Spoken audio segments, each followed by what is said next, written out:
Hello guys, good morning. Ito magluto tayo ng calamares.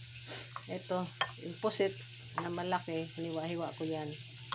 Tapos yung hindi ba nagyayelo na to galing sa sa rep. Pinababa ko muna yung yelo tsaka ko sinala.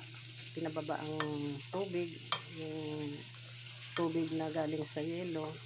Saka natin naglagay tayo ng nagbati tayo ng itlog, scramble. Hindi na natin lagyan ng panimpla kasi ito, templado na to. Ayan o. Ayan. Templado na siya. So ayan, binalot natin sa itlog at saka natin binuhusan ng pambalot. Ayan. Fried, ano ba yan?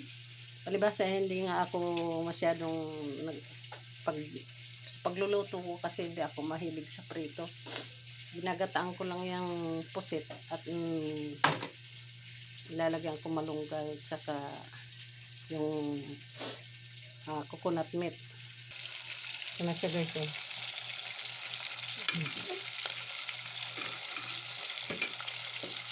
Yan ko hindi kagaya ng mga binibinta dyan sa ang kapal na nila ng harina.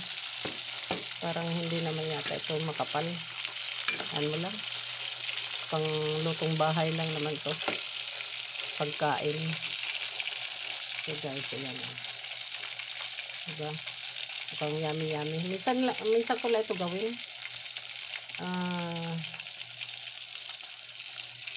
Kasi namimiss ko rin naman kasi yung kumain ng kakaiba. Hindi yung puro na lang. Puro lagi-lagi na lang ganun ang luto. Mamaya. Na guys, nakaluto na tayo ng ating calamares. Yummy siya guys oh. Tapos sausawan natin ay suka. Wow. Kalami. Ika nga. Sa Cebuano kalami. Ang yummy nyo guys. Malutong.